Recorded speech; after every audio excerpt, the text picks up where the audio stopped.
अगर आप हमें समय दें तो मैं आपको भी बम बनाना सिखा सकता हूँ। अभी मजा आएगा ना। नमस्कार दोस्तों, मैं ये बात अपने मन से नहीं कह रहा हूँ।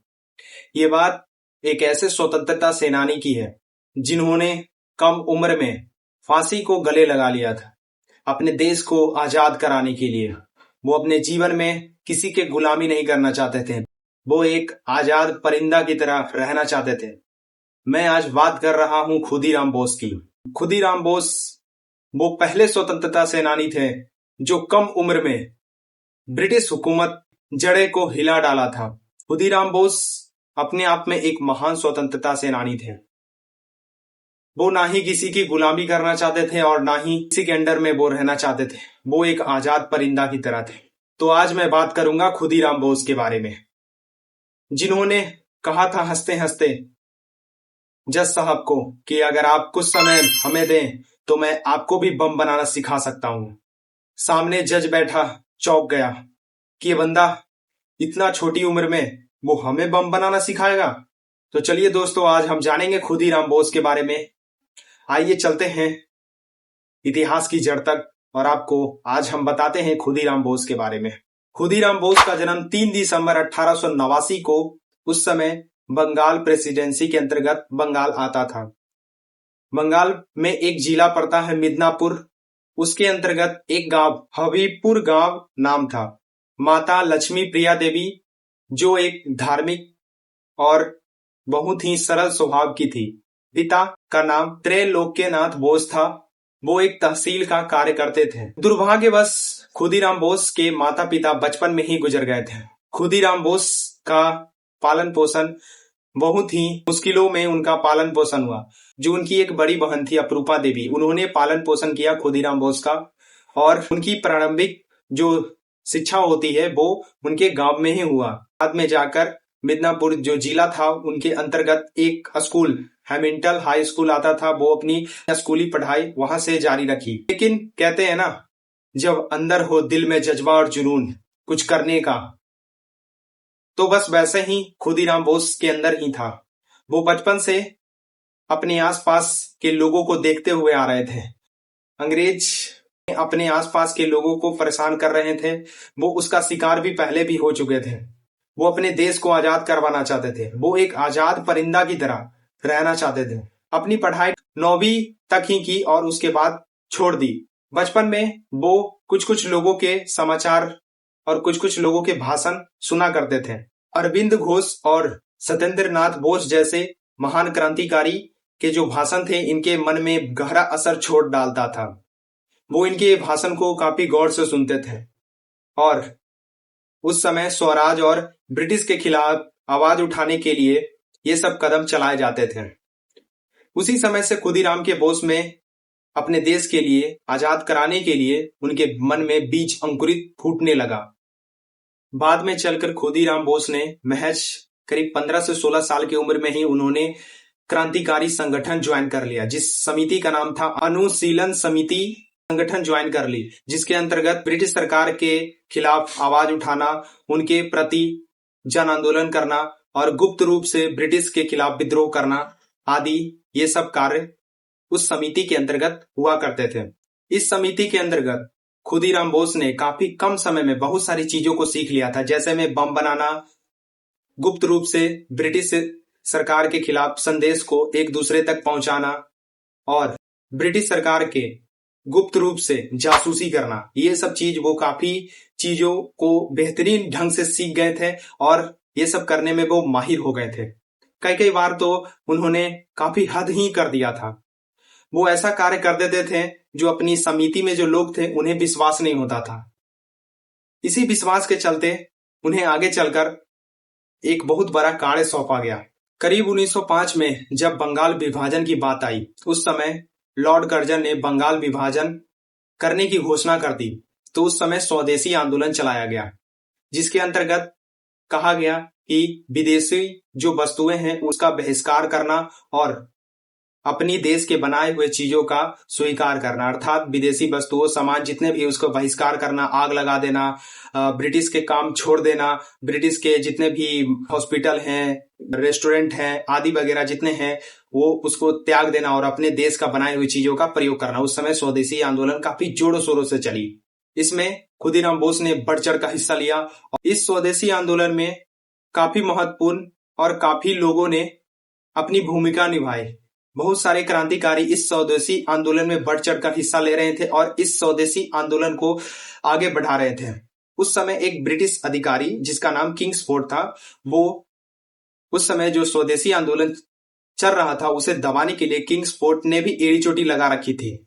हमारे क्रांतिकारी को मारा जा रहा था, पीटा जा रहा था और उसके साथ बहुत ही गलत अत्याचार किया जा रहा था। तो क्रांतिकारियों को लगा कि ऐसा कि ये जो स्वदेशी आंदोलन जो हम लोग चला रहे हैं और जो हम लोग ये स्वदेशी आंदोलन इतने बढ़ चढ़ के हिस्सा ले रहे हैं और इस स्वदेशी आंदोलन को आगे बढ़ा रहे हैं, इन सब के पीछे इस ब्रिटिश अधिकारी किंग्सफोर्ड का ही हाथ है, जो हमारे क्रांतिकारी को मार रहा है, उस पर अत्याचार कर रहा है, इसे दबाने की कोशिश कर रहा है। तो हुआ कुछ ऐसा कि उस समय जो अनुशीलन समिति थी जिसके अंतर्गत खुदीराम बोस ने उसे ज्वाइन किया था, उसके अंतर्गत कार्य कर रहे थे, तो उस समय खुदीराम बोस को कुछ कार्य सौंपे गए। समिति थे, उसके अंतर्गत एक योजना बनाई गई किंग्सफोर्ड को मारने के लिए। लोगों को तो पहले यह समझ में नहीं आ रहा था कि यह दायित्व किसे दिया जाए। बाद में लोगों ने खुदीराम बोस को सौंप दिया। उनके दोस्त प्रफुल्ल चाकी, खुदीराम बोस और प्रफुल्ल चाकी को यह काम सौंपा गया कि तुम अपने महल से बाहर निकलेगा तो तुम उसके जो बग्गी होता है उसके गाड़ी पर बम फेंकोगे और उसे उसी समय मार दिया जाएगा। ये सब योजना बनाई गई और बात उस दिन की आ ही गई जब खुदीराम बोस किंग्सफोर्ड के गाड़ी पर बम फेंकने ही वाले थे। लेकिन उस दिन कुछ ऐसा हुआ कि किंग्सफोर्ड तो बच गया, लेकिन उसकी जगह पर दो ब्रिटिश महिला मारी गई। दिन था 30 अप्रैल 1908। मुजफ्फरपुर, बिहार, जो आज के बिहार में मुजफ्फरपुर पड़ता है। किंग्सफोर्ड की गाड़ी पर तो बम फेंका गया, मगर उस समय किंग्सफोर्ड उस गाड़ी में सवार नहीं था, उसके जगह पर दो ब्रिटिश महिला उस पर बम फेंक दिया गया। उस समय दो महिला सवार थी उसकी मृत्यु हो गई और वहां से खुदीराम बोस और प्रफुल्ल चाकी भाग गए। करीब 24 मील दूर भागने के बाद जब उन्हें पता चला कि किंग्सफोर्ड तो नहीं मारा गया बल्कि उनके जगह पर तो दो ब्रिटिश महिला मारी गई, तब उन्हें अफसोस हुआ कि हम जो कार्य किए वो सक्सेसफुल ना रहा।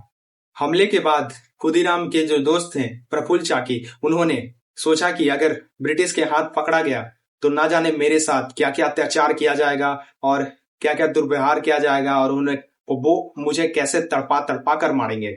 तो उन्होंने सोचा कि ब्रिटिश के हाथों मरने के अच्छा मैं खुद ही अपने आप को गोली मार लूं। वो उसी समय अपने आप को गोली मार लिए और उसी वक्त उनकी मृत्यु हो गई। बट खुदीराम बोस वहां से भागे और आगे चलकर खुदीराम बोस को 1 मई 1908 को बैनी रेलवे स्टेशन से पकड़ा गया। उन्हें दो सिपाहियों ने मिलकर पकड़ लिया जिनका नाम था शिव प्रसाद सिंह, फतेह सिंह। ये दो सिपाही उन्हें पकड़ लिए। खुदीराम बोस के खिलाफ मुकदमा चलाया गया। मुकदमा यह था किंग्सफोर्ड के मारने के विरोध में। बट किंग्सफोर्ड तो मारा नहीं गया था, लेकिन मुकदमा यही चलाया गया कि किंग्सफोर्ड के मारने के विरोध में यह मुकदमा चलाया गया। काफी लंबा समय तक चलता रहा। बचाने की काफी कोशिश की गई परंतु कोई सुनवाई ना हो पाया। आखिरकार अंत में 13 जून 1908 को खुदीराम बोस को फांसी की सजा सुनाई गई। उस समय जज भी देखकर इस नादान से बालक को बहुत ही आश्चर्य हो चुका था, क्योंकि वो कभी सोच नहीं सकता था कि इतना छोटा सा बच्चा क्या बम चला सकता है। लेकिन खुदीराम बोस मुस्कुराते हुए, दिल में देशभक्ति का जुनून लिए हुए जज के सामने खड़े थे। उन्होंने तो जज से यह भी कह दिया था कि अगर आप मुझे कुछ समय दें तो मैं आपको भी बम बनाना सिखा सकता हूं। जज तो हक्का बक्का रह गया, इतना सा छोटा सा बच्चा मुझे बम बनाना सिखाएगा। खुदीराम बोस को फांसी की डेट घोषित की गई 11 अगस्त 1908 को। फांसी के जस्ट एक दिन पहले कहा जाता है खुदीराम बोस के मन में काफी शांति थी और हाथ में लेकर गीता को पढ़ रहे थे। तो उन्होंने रात का खाना दही और चपाती खाई। और जब सोने गए खुदीराम बोस, तो जो पहरेदारी था जेल में, उन्हें कह गए, कल तो मैं आजाद हो जाऊंगा। हंसते हंसते कहा और वो सो गए। कल सुबह आया जब 11 अगस्त 1908 सुबह में उन्हें फांसी दे दी गई। जेल के बाहर काफी लोगों की भीड़ उमड़ पड़ी थी। वो उन्हें देखने के लिए काफी उत्सुक थे। फांसी के बाद उनका शव राष्ट्रवादी सम्मान के तौर पर उन्हें उठाया गया और उनका अंतिम संस्कार किया गया।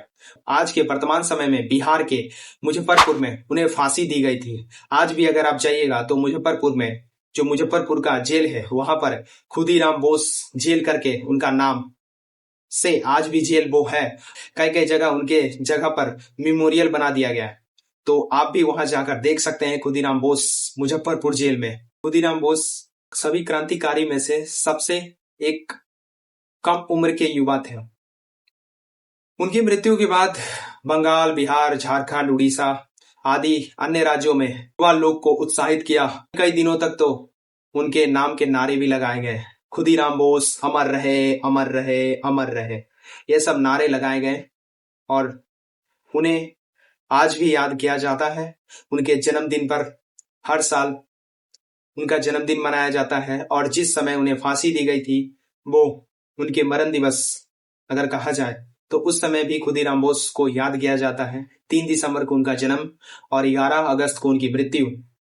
लगभग 18 साल कुछ महीने उन्होंने अपने जीवन को बिताए और हंसते हंसते फांसी को गले लगा लिया। आज भारत सरकार के द्वारा कई कई स्थानों पर खुदीराम बोस केंद्रीय कारागार, खुदीराम बोस मेमोरियल आदि चीजों का निर्माण करवाया गया है। तो दोस्तों, हमारे साथ आप बने रहिए। अब लेते हैं आपसे विदा और आपसे मैं जाते जाते एक रिक्वेस्ट करूंगा कि मैंने इससे जस्ट पहले एक वीडियो बनाई थी जो द हिस्ट्री ऑफ बेटिंग के नाम से, जो हमारे इस लिंक पर आप क्लिक करके देख सकते हैं। तब तक के लिए दोस्तों धन्यवाद। आपका मेरा